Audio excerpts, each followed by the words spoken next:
Welcome back, everybody. Welcome back to the channel.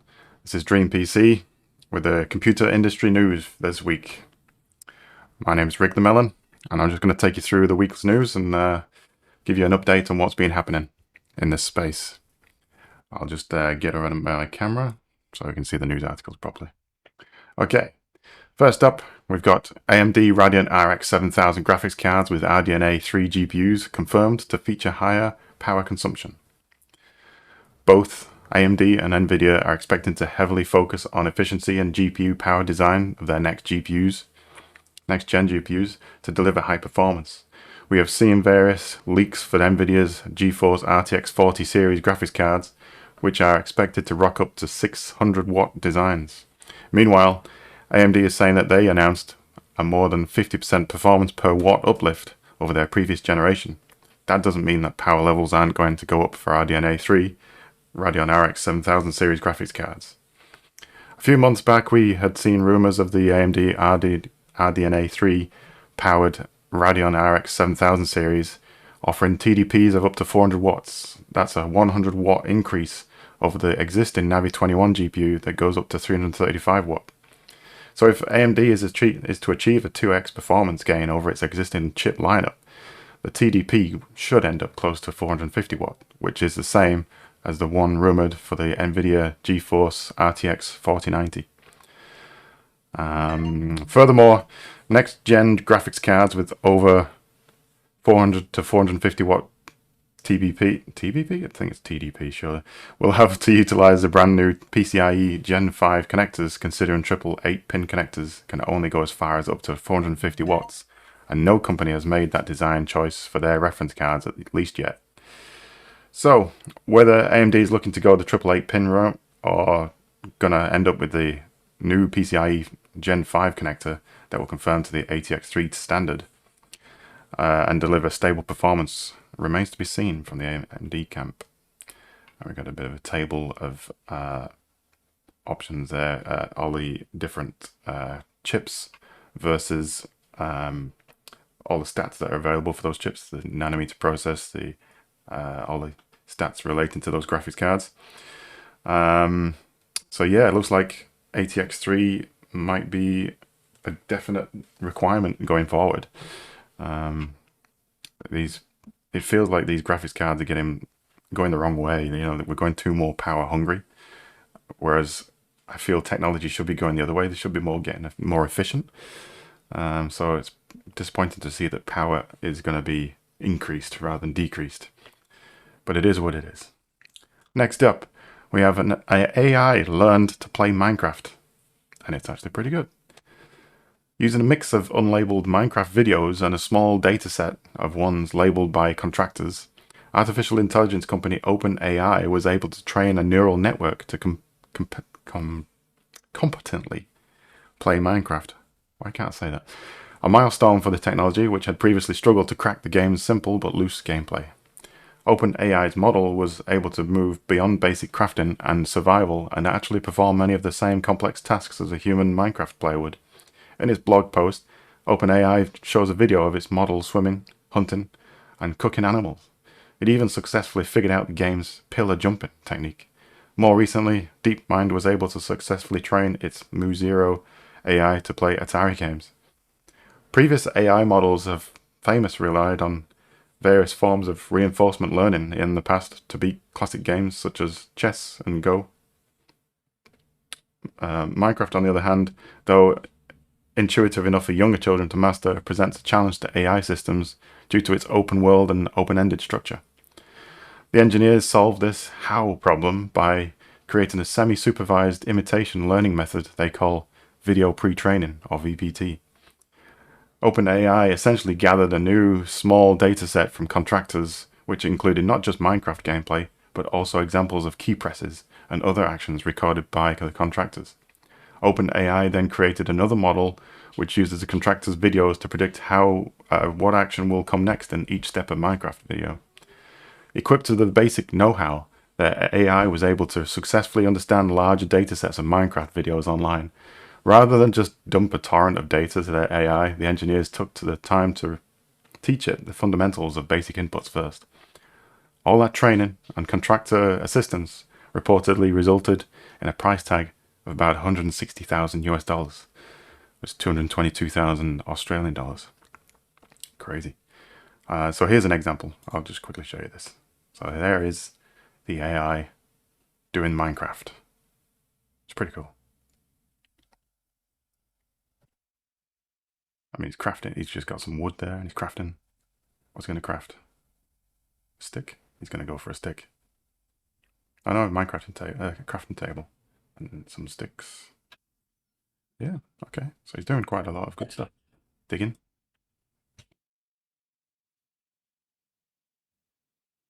Pretty cool. Good to see. Next up, we've got AMD's new 64-core Threadripper Pro CPU is now on sale in certain parts of the world, but you may need to take out a loan to afford it. Yes.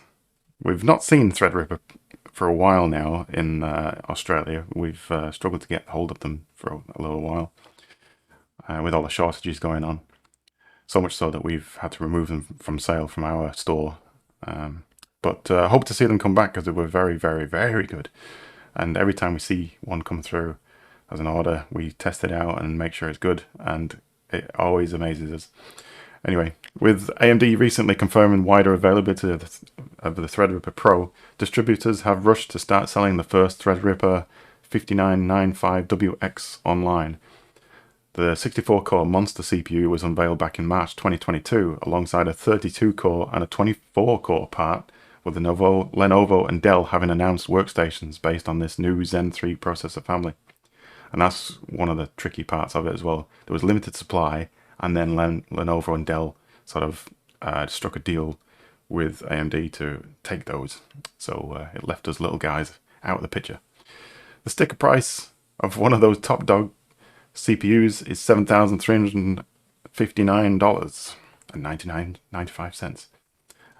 That's likely to be US dollars as well, so that's even worse. Okay, so the previous Threadripper Pro, the 3995WX, was released back in July 2020 and carried a suggested retail price of just 5,500 US dollars. So the price hike has not been accompanied by doubling the core count, probably because applications that Threadripper Pro targets wouldn't make the most of 128 cores or 256 threads. That remains the exclusivity. Oh, I can't say words today. Exclusivity of the EPYC EPIC range, which targets cloud computing, hyperscales, and data centers.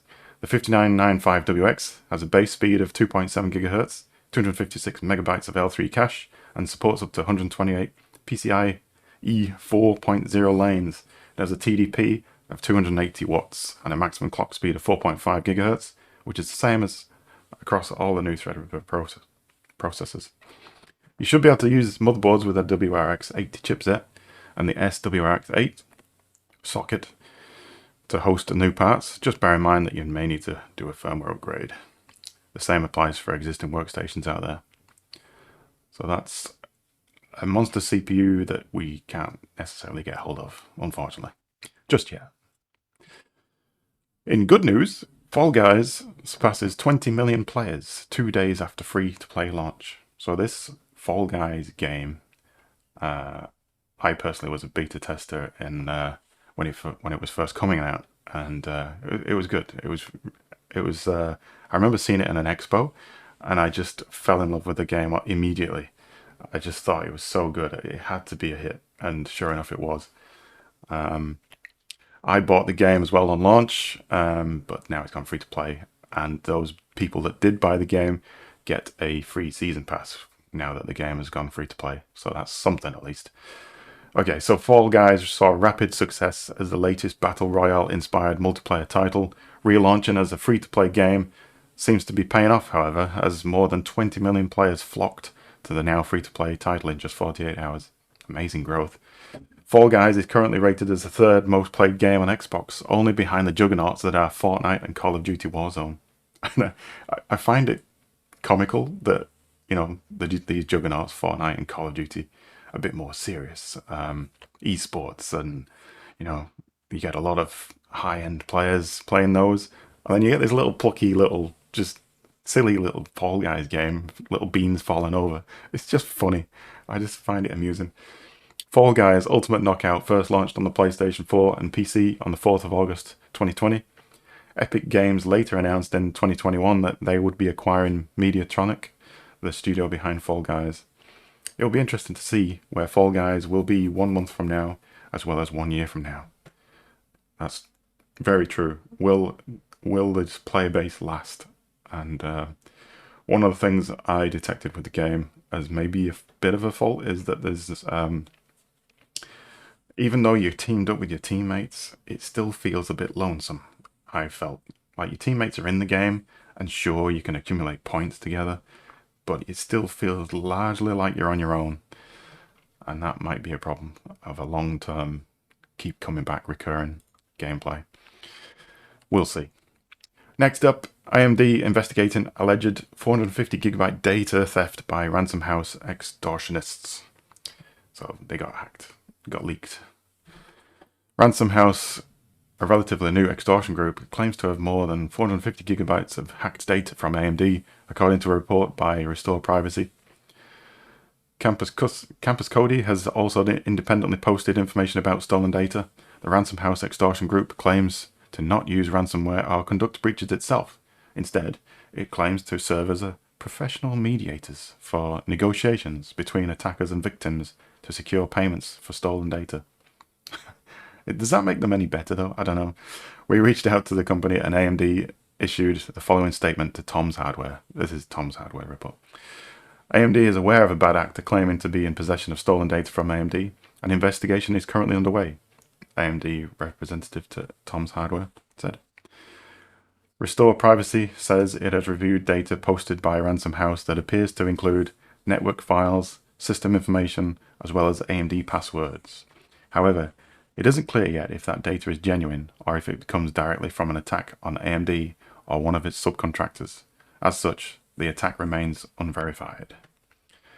So there's a Twitter post, a tweet from Katalin Kimpanu. I don't know how you say that, but Campus Cody.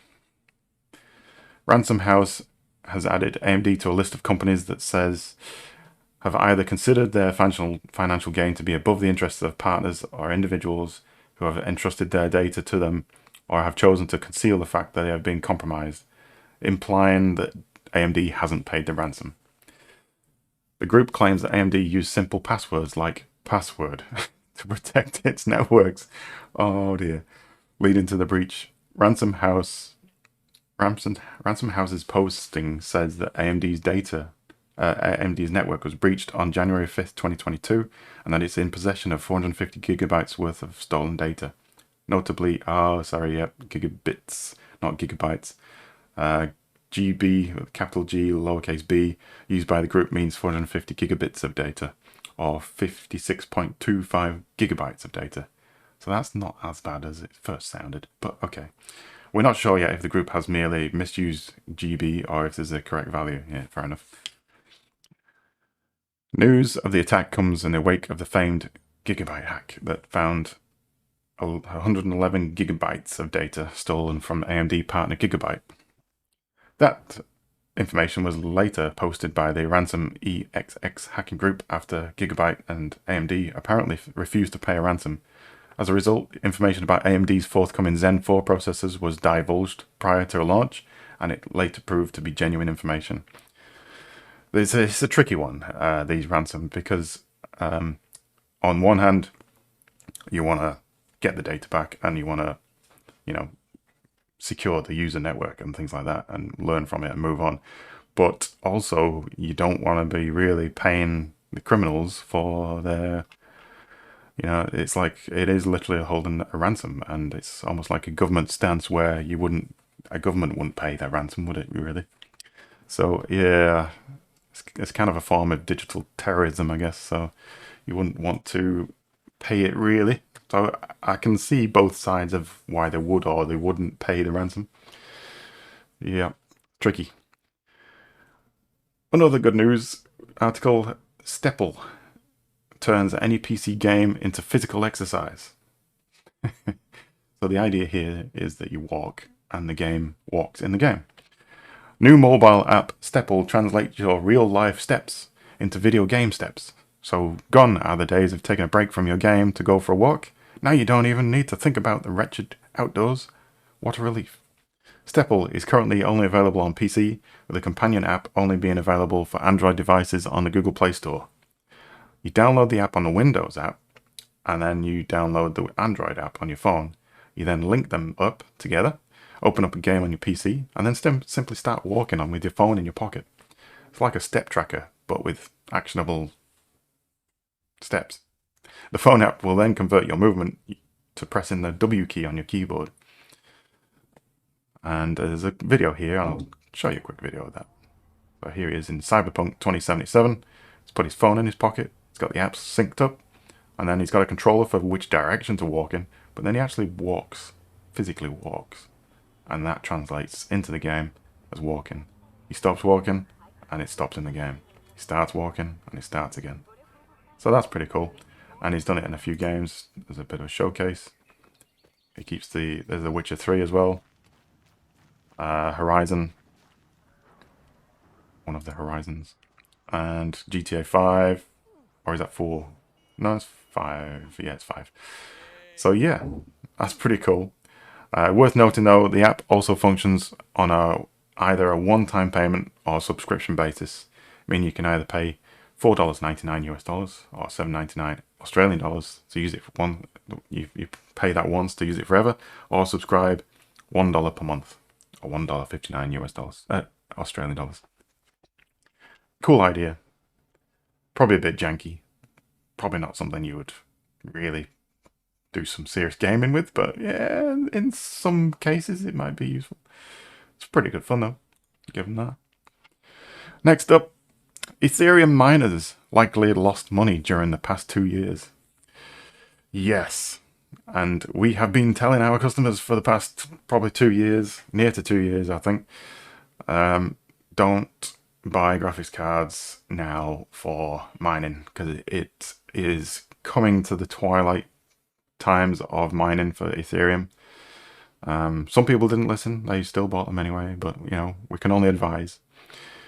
And we're sort of seeing the reasoning for why we were saying that playing out exactly as we thought it would. If you didn't sell your cryptocurrency, then you're probably operating at a loss. It's no secret that cryptocurrency prices have plummeted and the potential profits from GPU mining have gone right along with them. It's been a while since we've updated our best GPUs for mining because it's not advisable to invest in new hardware at this point, nor has it been for many months. This isn't our article, by the way. This is a repost from Tom's Hardware. So let's just explore that a bit more. The numbers, below we've selected 10 of the most popular graphics cards for cryptocurrency miners. The numbers we'll present assuming 24/7 mining with no pool fees.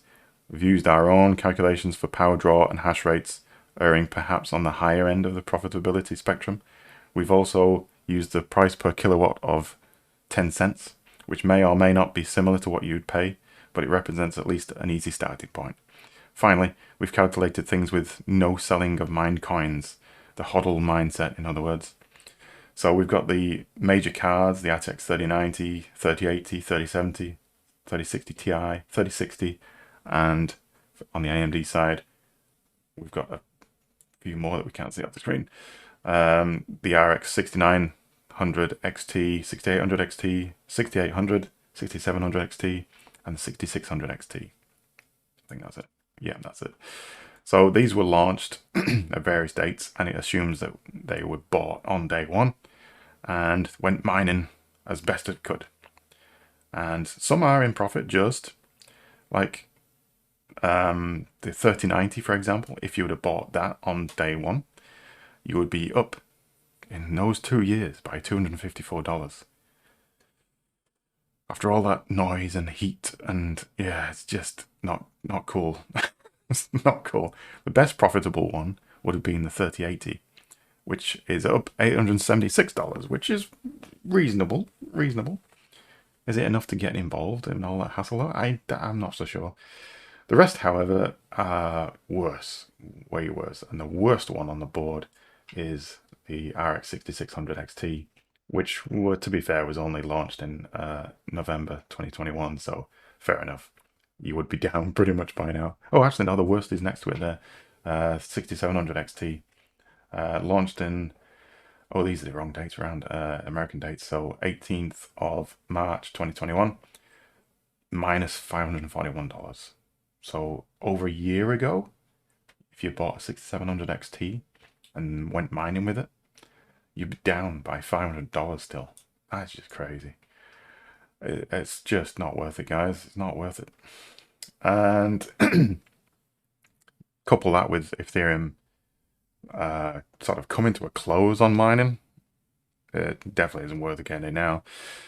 But what if you weren't quite able to begin mining right when the GPUs were launched, as many people weren't able to because of the shortages and stuff? Here's a different look at the same data, only this time we're going to mine since June 1, 2020. Slightly lower prices than we were tackling last year on eBay as the GPU cost estimate. And the RTX 3090 wouldn't have mined even a single ETH in the past year. That's crazy. So, yeah, obviously prices of cards being as they were and mining rewards as they are, and then the currency going down in price since then, you've got all those perfect storm of loss. Every single card makes a loss, basically. Since July, was it? June 1st last year. Terrible, terrible, terrible, terrible. Bottom line is, don't do it. It's not worth it anymore. Next up, TSMC to hike chip prices in 2023. So this is going to even be worse for mining now. This is a separate article just on general prices of things, and that's going to be even worse for Ethereum mining. Again, don't do it. If you're doing it already and you've been doing it for years, then fine. You know, you've done your investment. You're probably just in profit now. But in recent times and now getting into it, not worth it. Prices will increase by 6% for TSMC. TSMC, Taiwan's semiconductor manufacturing co., is looking forward to increasing chip production prices once more starting in 2023. The increases aren't massive, but they will still be quite noticeable for companies like AMD, Nvidia, and Intel. The world's largest contract maker of semiconductor plans to increase prices for most of its fabrication processes by 6% starting from January 2023. God, I'm struggling to talk these today. TSMC and other Taiwan-based foundries expect their revenues to hit highs this year. Its utilization rate is currently about 95%, and it's not expected to fall significantly below that level anytime soon, as contract makers of chips continue to ink long-term holder commitments with customers. One of the reasons why TSMC and other foundries have to increase their quotes is because they are expanding their production capabilities to meet demand for the long term. Meanwhile, since the supply of fab equipment is limited, there are perhaps a dozen companies that can supply lithography, etching, and deposition tools. Lead times for some fab tools have extended to 30 months and are not going to contract. Since expansion costs are rising, contract makers of chips are increasing their prices. TSMC and others have also increased quotes due to higher prices for electricity, raw materials, and labor. These are increasingly both globally and Taiwan. Meanwhile, TSMC is at present expanding its production capabilities in Taiwan, China, and the US. So, yeah, the demand just is too much for TSMC to continue the way they were, so they're having to spend a lot of money in other places to try and meet demand. Seems weird because demand at the moment seems to be lower than it was this time last year, so guess they're hedging against the future. Nvidia officially launches the GeForce GTX 1630, the cheaper end of the scale, budget card. That was launched on 28th, and here's some designs. What's your favorite design from these? We've got the EVGA one there. That's quite nice. Colorful. Inno3D, Gigabyte, different variation of Gigabyte. Got the ITX and the 2 fan model. Got the MSI Ventus, MSI Aero ITX. Got the Zotac, and we've got the Gainwood. Got the Asus TUF, of course. Got the Phoenix, MSI, Asus MSI EVGA Colorful Gigabyte, Zotac, Gainwood, and Inno3D have already revealed their GTX 30 cards. Most use the same cooling solutions and PCB designs as the GTX 1650, but don't expect the same level of performance. We found already since this article that the performance is roughly about the 1050 Ti level. We haven't actually received any of these yet, so we don't know for ourselves, but just going off reports. What's our what would I say my favorite design is there? I'm possibly going with the Zotac. I like the edginess of it. Either that or, I mean, the MSI is not bad. Not really liking the Gigabyte ones. They're just a bit sort of meh. Inno3D, no. I don't like, you can see the heatsink so clearly. Colorful, not bad. Maybe EVGA might be the favorite. So it's a cross between EVGA and Zotac. I'd say EVGA. I'd say that. Okay, and the final news of the day or the week I want to bring you to your attention is a good story. Is This War of Mine, a game called This War of Mine, now officially part of the Polish school curriculum.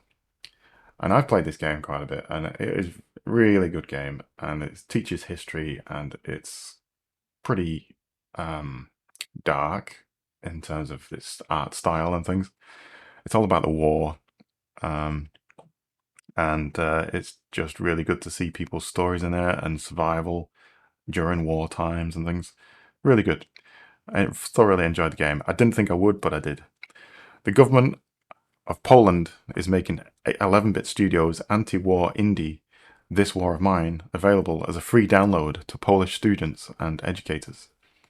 Its addition followed a 2019 campaign to get the game added to the Polish curriculum, which ended with Prime Minister Mateusz Morawiecki, I don't know how to say his name, I'm sorry, Morawiecki? I'm suspecting that's wrong, added it to the reading list of the 2020 to 2021 academic year. It's free to download from the Polish government's website.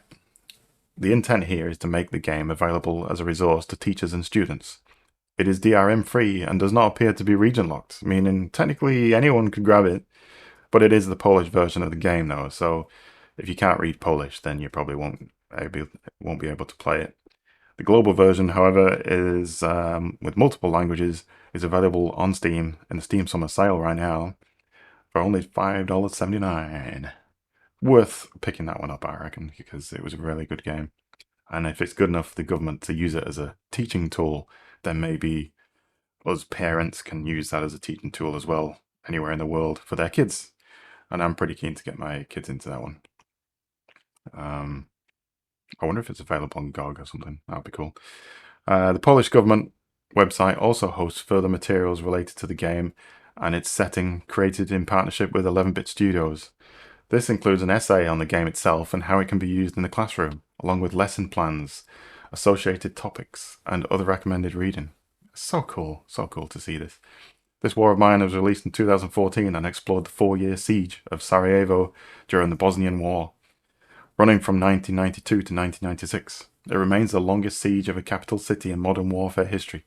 This War of Mine received a great deal of praise for its unflinching view and the horrors of war. It had sold over 4.5 million units worldwide as of April 2019. So, pretty successful game. And for good reason. It's a very, very good game. So that's the news roundup of this week. Thanks for watching. Hope you enjoyed the content.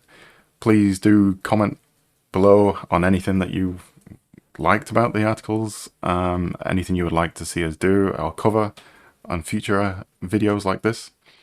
And please like and subscribe to get the latest videos when they launch. Thank you very much and have a great day. Bye bye.